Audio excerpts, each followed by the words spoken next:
오늘도 조국 법무장관 후보자 청문회를 놓고 국회는 바삐 굴러갔습니다.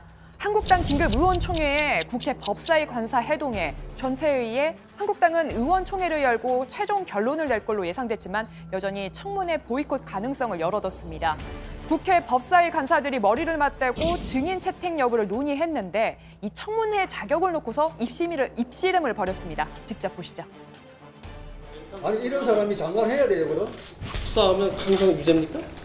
수사하면 유죄가 아니고요. 수사하면 수사의 공정성이 훼손되잖아요. 후보자 스스로가 과거 같으면 받는 장관이 과거 같으면 그 검찰이 이렇게 얘기합니다. 압수수색했겠어요? 과거 같으면? 예? 검찰 수사를 받는 사람이 앞으로는- 법무부 장관 후보 자리에 앉는 자체가 국가적 내가 얘기를 안 하려고 망신이에요. 했는데. 국가적 망신. 지금 다 수사받는 사람들 아니야 지금? 경찰서 맡겼잖아 지금 다. 그랬어요. 자기 업무가 있어. 그래서. 그런 얘기 하지 말라 이거야 지금. 수사받는다고 다 유죄가 아니잖아. 경강부에도 유분수지. 예? 청문회를 받을 자격과 청문회를 열 자격. 앞서 송기현 민주당 법사위 간사가 말한 이 경찰 수사는 바로 지난 패스트트랙 법안 지정 과정 때 몸싸움이 벌어져 고발이 이어진 사건을 말합니다.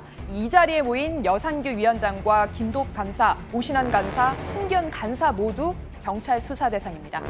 이 청문회에서 이 조 후보자 가족을 부를 것인지를 놓고 가족 인질극이다. 의혹 규명을 위해선 필요하다. 공방이 이어갔습니다. 자, 증인의 가족은 안 된다라는 법은 없습니다. 저희들은 안 됩니다.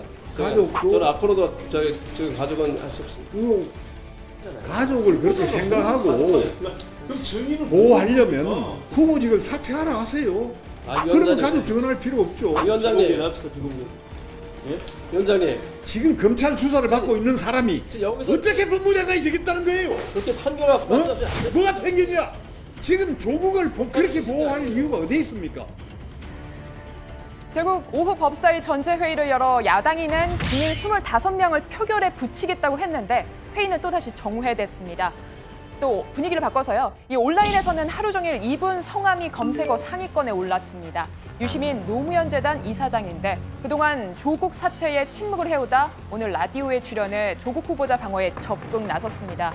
이 국민 65%가 반대했던 전직 장관으로서 말입니다. 그리고선 언론과 검찰을 향해 날을 세웠는데요.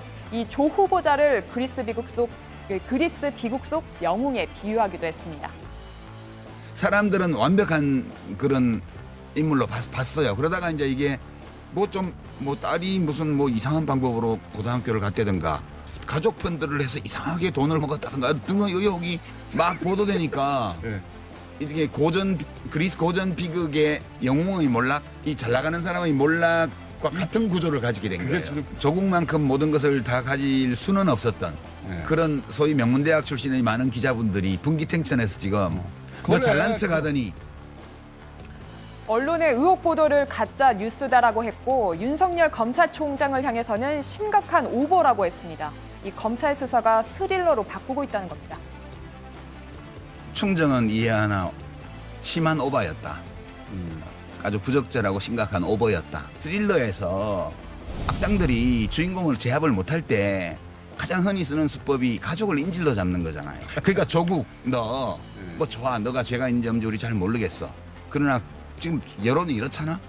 그러니까 이쯤에서 너가 안 물러나면 가족이 다쳐. 이 사인을 준 거라고 저는 봐요.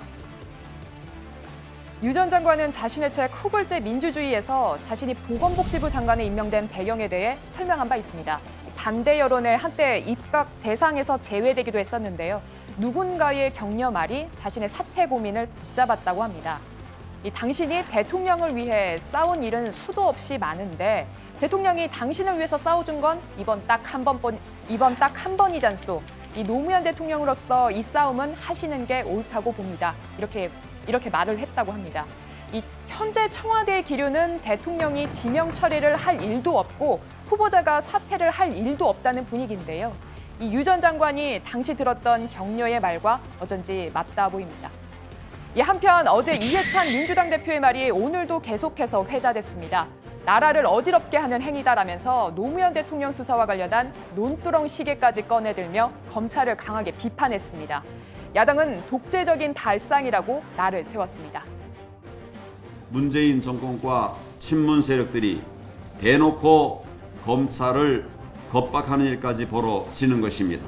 결국 검찰까지 여당 밑에 두겠다고 하는 그런 독재적 발상이 아니겠습니까? 조국 지키기에 혈안이 되어 국민은 안중에도 없더니 이제 검찰까지 하수인 취급을 하겠다는 망발의 다름이 아닙니다. 한편 검찰은 오전에 부산시장 집무실을 압수수색했습니다. 앞서 유럽 순방 중인 오 시장은 페이스북에 정해진 절차에 따라 공정하게 임명됐다며 진실을 밝혀진다고 남긴 바 있습니다. 오전에 인사청문회 사무실로 출근한 조 후보자는 여느 때와 같이 인사청문회 준비를 열심히 하고 있다고 했습니다. 비가 엄청 많이 옵니다. 이 비 그치고 주말 지나면 곧 인사청문회가 있을 것 같습니다. 여느 때와 마찬가지로 오늘도 인사청문회에 열심히 임하도록 하겠습니다. 열심히 준비하겠습니다. 네, 오늘 부산시장 집무실까지 압수수색이 들어갔는데 부산의전원장의 임명에 영향을 미쳤다는 의혹에 대해서는 어떻게 생각하세요? 전혀 사실이 아닙니다.